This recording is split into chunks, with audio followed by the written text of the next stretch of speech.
Herrera es el presidente de Camacol, la Cámara, el gremio de los constructores en Colombia. Doctor Herrera, buenos días. Néstor, buenos días. Un saludo para usted, para toda la mesa de Blue Radio y, por supuesto, para toda la audiencia. Doctor Herrera, es cierto, la ministra termina la entrevista diciendo que se están estabilizando las cifras, que este año 2024 pinta mejor. ¿Usted tiene el mismo panorama, la misma impresión? Bueno, nosotros pensamos que si no se toma una decisión importante para reactivar este sector, este 2024 no va a ser mejor que el 2023. Y ya el 2023 es un año para olvidar. Creo que es uno de los peores años que hemos tenido en materia de construcción de vivienda en el país, pero adicionalmente con una característica que nos preocupa, y es que se acumularon 18 meses de caídas continuas, de deterioro en los indicadores de comercialización de vivienda en el país, lo que hace que al cierre del año pasado, con estas ventas de 130,000 unidades en todo Colombia, nos hayamos devuelto una década, ¿no?, a las cifras de actividad del año 2011. Donde se vendieron 132,000. ¿Usted comparte el criterio de la ministra que acaba de decir, esas no son viviendas, los indicadores que ustedes están presentando de caída de 45% no son viviendas construidas, sino ventas de viviendas? Sí, hay varios indicadores. Uno es el de comercialización, que se expresa en ventas de unidades, que cae el año pasado en un 45%. ¿No? Sí. Mientras en el año 2022 se vendieron 237,000 viviendas en el país, el año pasado se vendieron 130,000. ¿Qué quiere decir eso? Las ventas, ¿no?, que habían sido 56 billones en el año 2022 pasaron a ser 36 billones el año pasado. ¿Qué quiere decir eso? A la economía no le entraron 20 billones de recursos de los hogares, de los empresarios, de los bancos para mover el empleo nacional. Pero adicionalmente también tenemos los indicadores de actividad, los que se llaman iniciaciones de obra, ¿no?, los que generan el empleo, la construcción de nuevas unidades. Pero ya dice que el tema de iniciación de obras que está parejo, que no hay caída ahí. No, sí, claro que hay una caída, y grande, ¿no? Usted vende en Colombia para construir, y construye cuando inicia las unidades de vivienda, que el año pasado cayeron por encima del 28%, 28.4%. Pasamos de iniciar 193,000, 194,000 viviendas en el 2022 a iniciar 138,000 el año pasado. Pero mire estas cifras, también lo que debe llamar la atención de los planificadores de este sector y de todos pues, los que estamos en esta industria. El año pasado se vendieron 130,000 viviendas, sí, y se iniciaron 138,000. Empezamos a ver que por primera vez en la serie que se mide, se construye más de lo que se vende. Nos estamos comiendo la reserva de ventas. Y eso es importante porque para tomar una decisión... Pero eso quiere decir, ¿hay más oferta que demanda? No, se está acabando, no, la oferta sigue, pero la posibilidad de que la demanda pueda comprar se está deteriorando. ¿Por qué? Por las tasas seguramente, pero también en el caso de la vivienda social, por las restricciones, los retos y los problemas que se han generado con los cambios al programa de Mi Casa Ya, que eso lo medimos en Camacol, 1,928 proyectos activos, preguntamos por qué la gente está desistiendo. En el caso de la Novis, más del 60% de la gente desiste por tasas de interés o por condiciones de ingreso.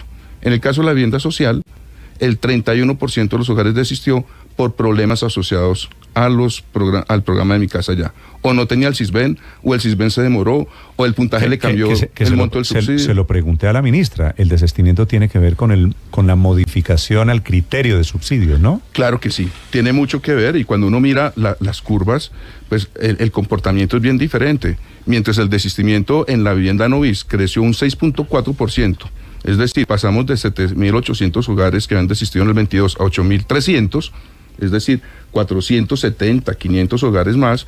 En el caso de la BIS, el incremento fue de 15,000 hogares. Pasamos de 14,000 a 29,000 hogares que desistieron el año pasado en BIS. Y no todo eso se puede explicar por tasas de interés. Sí, pero doctor Herrera, cuando le preguntamos a la ministra Velasco sobre el tema de la variación en los programas Mi Casa Ya y en la vivienda de interés social, dijo, eso no es cierto, eso no tuvo ninguna influencia, entre otras, sostuvo la ministra, porque nosotros dimos 75,000 subsidios en vivienda. Entonces, ¿cómo es el tema ahí? Bueno, Felipe, yo creo que aquí hay dos temas importantes. Uno es la operación del programa con la incorporación del Sisbén como criterio de entrada y de calificación y otras condiciones adicionales de operación que generaron retos, dificultades y que terminaron afectando a muchos hogares. ¿No? Por lo menos 9,000, 10,000 hogares que desistieron el año pasado de la compra de BIS fue por problemas del programa asociados al Sisbén, etcétera, etcétera. Pero el otro grado grande de este problema tiene que ver con la disponibilidad, con la suficiencia de los recursos para atender esa demanda por vivienda. La demanda está y la demanda puede comprar a pesar de las tasas. ¿Qué es lo que hay que hacer? Pues garantizar que los hogares que van a recibir los subsidios en un año pues puedan acceder todos al subsidio. El año pasado la ministra dice que se asignaron 75,000. Cuando uno revisa las resoluciones de asignación de Fonvivienda para el año 2023, con fecha 2023, solo se asignaron 52,000 subsidios en Colombia. Hay 23,000 que se asignaron en el año 2022, sí, pero que no se pudieron desembolsar porque no programaron en el presupuesto los recursos para poder hacer esos desembolsos y se acumularon en el año pasado.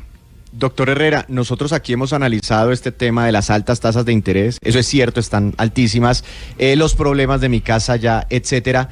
Pero ustedes, ¿por qué no han metido dentro de la ecuación el tema de los precios? Es que, mire, yo estuve por ahí cerquita al canal Caracol cotizando apartamentos y lo que llama la gente una cajita de fósforos de 37 metros cuadrados, casi 300 millones de pesos. Más hacia afuera, por la 80, hacia el occidente de Bogotá, un apartamento de 60, 70 metros cuadrados, 500, 600, 700 millones de pesos. Por aquí cerca al barrio El Campín, al estadio El Campín, 600, 700 millones de pesos. ¿Quién se compra una vivienda así? ¿Esto también está frenando las ventas? Bueno, aquí hay varias cosas para separar y yo creo que lo importante es ver la diferencia que hay entre la BIS y la no BIS, porque la BIS tiene el precio controlado en Colombia, tiene un precio tope que está definido en salarios mínimos legales mensuales, creo que desde la ley 9 del año 89, y que tiene su incremento asociado al incremento del salario mínimo. Nosotros desde Camacol y con otros gremios pues habíamos pedido que se analizara muy bien el incremento del salario mínimo este año para que fuera alineado un poquito con las condiciones de la inflación y no generar ese incremento que se dio, casi 3 puntos porcentuales por encima del precio de la inflación, y eso claramente pues puede afectar a los hogares que no tienen su salario indexado en salarios mínimos y que van a tener dificultades para ponerse al día con ese problema que llamamos en Colombia de asequibilidad de la vivienda, que es la diferencia que hay entre los precios y el nivel de ingresos que tenemos en Colombia, que tal vez sea uno de los más bajitos que tenemos en América Latina, si uno lo mide en dólares reales, comparados con los precios también en comparación internacional, que no son los más altos del continente, pero que sí están determinados por muchos factores, no solamente de costos de producción o de precios de producción, donde pues está la mano de obra, por ejemplo, que determina más del 30% del costo directo de producción, pero por factores que hay que trabajar en las ciudades y que tiene que ver con el insumo más importante de la construcción de vivienda, y es el suelo. En ciudades como Colombia, y está medido por la emisión hipotecaria en Colombia, en ciudades como Bogotá, los hogares bogotanos perdieron cerca del 32% de su capacidad de compra de vivienda en la ciudad, básicamente asociado a los grandes incrementos y a la restricción de oferta de suelo en la ciudad. Entonces yo creo que hay un conjunto de temas y de factores que definen los precios de la vivienda, pero también la capacidad de los hogares para comprar. Y ese es el problema que tenemos hoy.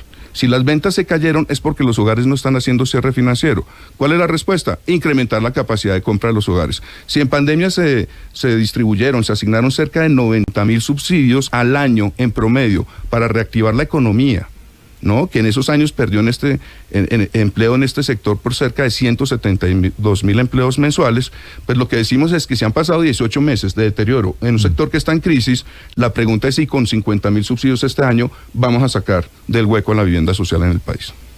18 meses seguidos de deterioro, y a esto se suma, y estoy aquí mirando un informe del Banco de la República que dice que los índices de precios de la vivienda nueva y usada en el país llevan 15 meses cayendo, por lo menos en términos reales. ¿Qué es lo que está pasando? Y si eso quiere decir que entonces mi vivienda hoy vale menos que antes y la de todos nosotros. No, Paola, ahorita lo que estamos viendo es una condición de ajuste que yo espero sea coyuntural, porque la vivienda como un activo que es importante, tiene siempre una valorización estructural en el largo plazo. ¿Qué es lo que ha pasado? Que en este momento, debido a la inflación y al incremento de los precios en Colombia, pues ha estado por encima de la valorización en términos reales de la vivienda, pero ha sido, digamos, un momento coyuntural. Una vez la inflación vuelva a los niveles que debe tener, de acuerdo con el trabajo que está haciendo el Banco de la República, pues esos niveles de valorización de la vivienda tienen que recuperar su senda estructural de valorización que es de largo plazo. Sí. Doctor Herrera, quiero hacer una última pregunta sobre los desistimientos, sobre qué indica esa cifra de las personas que se cuelgan en la deuda y tienen que devolver los apartamentos a los bancos que les dieron el crédito hipotecario o el leasing habitacional. ¿Qué dice esa cifra frente al panorama que estamos mostrando de la vivienda en Colombia? Bueno, pues es una cifra que nos preocupa mucho, que empezamos a medir el año pasado desde Camacol, y no solamente Camacol, hay otra empresa muy seria que se dedica al estudio de mercado en el sector vivienda, que es Galería Inmobiliaria, y para septiembre, octubre del año pasado habíamos visto que el 44% de los hogares que desistían en su compra bis, según Galería Inmobiliaria, lo habían hecho por problemas asociados al programa de subsidio. No les llegaba el subsidio, no tenían subsidio. Deme un ejemplo, doctor Herrera, un típico caso de desestimiento, ¿cómo es? Pues, ¿qué puede pasar? Que un hogar que entró con un nivel de ingreso hace 2 años, cuando el programa no había cambiado... Pero la gente puso plata... Claro, la gente tiene que poner la cuota inicial. ¿Qué pasaba con mi casa ya? ¿Esa plata de los desestimientos se pierde? No. En muchos casos, muchas empresas ayudan, los devuelven, ¿cierto? Y uno lo que quiere precisamente es una política de vivienda que evite esto. Entonces, si este año necesitamos 74,000 subsidios, porque ya están esas ventas hechas, las viviendas se están construyendo, Néstor, se entregan este año, se compraron con cierre financiero de mi casa ya, 74,000, y solo tengo 50,000 subsidios, hay 24,000 hogares que van a quedar volando. Pero, doctor Herrera, algo así es lo que puede pasar. Una persona dice, me van a dar el subsidio, ya me dijeron, listo, está pendiente el desembolso, pero... como no lo tengo y necesito pagar la cuota inicial o necesito el resto del dinero para financiar la casita o el apartamento, pues toman un crédito con un banco, confiados en que va a ser desembolsado el subsidio del gobierno.